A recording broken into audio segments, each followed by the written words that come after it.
Hopefully people can't hear the jackhammers going on in every direction. What is going on, everyone? Tim from Tierfon Orbital. So I would like to go over a very unique lightsaber. I don't even know that you could call this a lightsaber.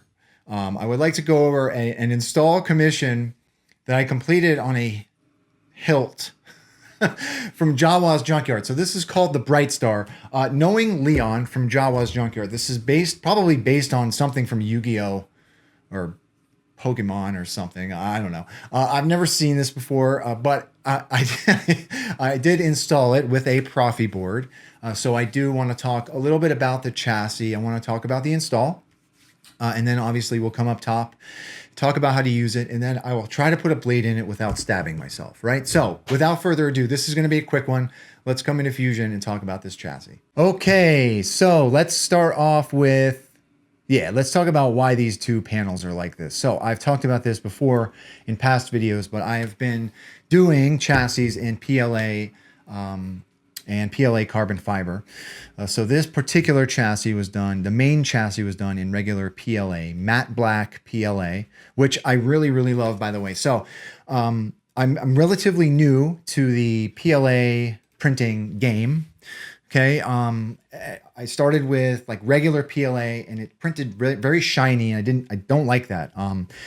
So I've been printing with PLA matte black, like matte black PLA, and I really, really like the way that it comes out. Even though like when I print my chassis, I prep them with, I go over them with matte black paint anyway. Like I prep them with matte black before I rub and buff them. But I really, really like the way that this matte black PLA looks, right? So this was done in matte black PLA. The two greebly panels on each side were done in resin. And then I cut them so they're the same radius as the chassis itself. And then they are CA glued to the side of the main chassis, all right? The rest of it was just printed in regular PLA. Kill switch is in here. Obviously, here is our battery tray. Fully enclosed Nano Elite speaker at the bottom here. This is from Smugglers Outpost. All right. Around back, we have a single red button single red button tactile switch. This is what not a plunger switch. This is what the switch, but I mean, not a plunger switch, but not a spring switch either. I love giving Leon a crap for his switches. There is a single, like a switch on the grip of this switch of this hilt. I can't talk today.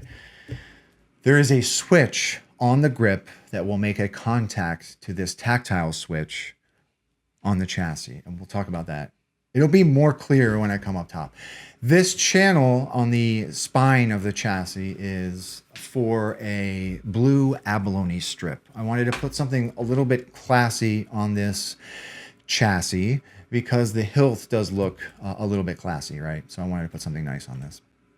Proffie board does sit in this tray, and this cavity in here is just that. There's just like a giant cavity underneath the Proffie board. This nipple is what makes a connection to the upper part of the hilt, and then I bring my leads up through that. And that is it. Very, very simple chassis. Static chassis, not removable. So let's come up top. All right, so here it is. The Bright Star from Jawas Junkyard. This thing, look at this. Look at this. This will poke an eye out.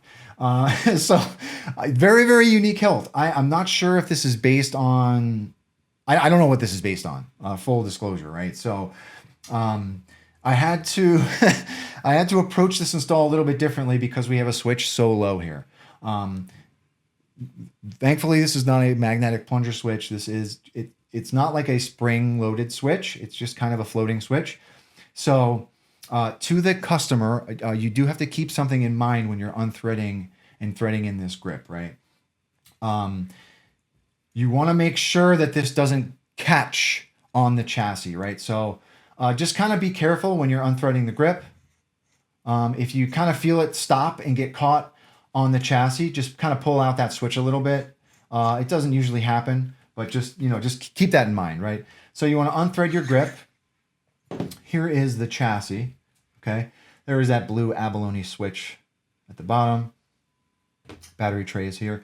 Now, yes, you will notice that the Proffie board does pass up underneath this lip. So this was relatively tight build, okay? You can still get at your USB and your SD card if you need to. You're just gonna need to flip up this board, flip up the Proffie board, and it will just kind of press fit back down in there when you're done, right? Battery tray is here. Here's our kill switch. And that is it, okay? So to use this guy, 18650 battery, spring side is your negative. You wanna put your negative side towards the speaker. Hit your kill switch. So then you want to thread your grip back on. Okay, keep in mind again with that switch. See, it got caught there. So you just want to make sure it's out. I'm actually going to see if I have any switches, or springs rather, small enough to put in here to make it a spring-loaded switch. I'm going to look to see if I have any springs small enough to make this spring loaded. That way it will keep it in the up position. Jesus. That way it'll keep it in the up position. It will keep it in the up position so it's not getting hung up on that chassis. Even if I did drop this, it would probably bounce up back into my hands because of this spring up here. Whoops. So anyhow, so that is your single main switch.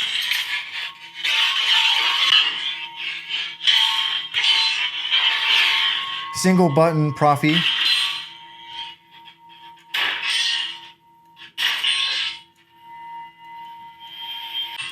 All right.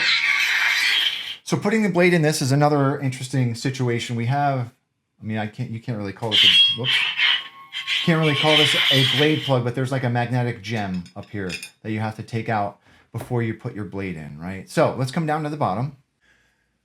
Okay, so this is a very, very shallow blade holder. This is also, unfortunately, there's no way to secure the PCB holder that is housing the PCB emitter, right? So just so the customer knows, it's kind of floating in here. So when you put your blade down, it's going to kind of press that PCB emitter down a little bit further. So 7/8 inch blade holder. There are 3 set screws around here. There are 3 holes for set screws. I've only put 1 in. There's a black set screw here. So you want to tighten that. Will serve as your blade retention. Will serve as your blade retention. So tighten that so it's hugging your blade. And then you're ready to go.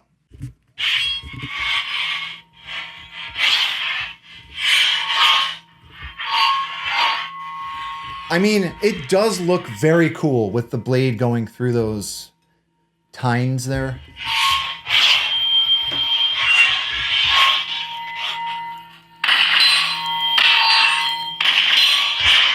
All right, let's see what else we put on here.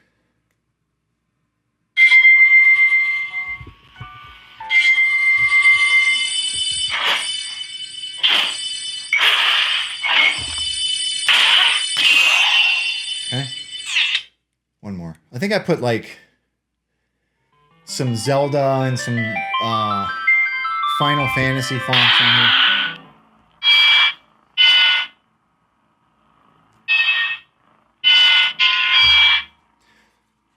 I think the customer requested a Thor font on here. And then just the regular Proffie stock fonts on here.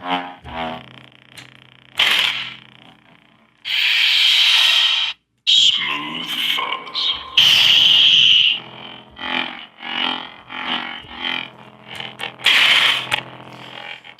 Really interesting hilt.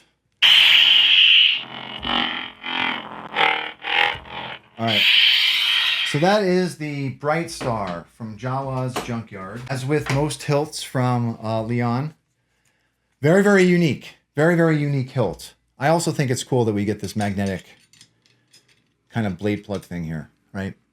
Very, very unique hilt, right? So that is all. To the customer, thank you very much for trusting me with your install. If anyone has any questions about this hilt or anything really, please do not be a stranger. And with that being said, may the force be with you always. Have a good one, everybody.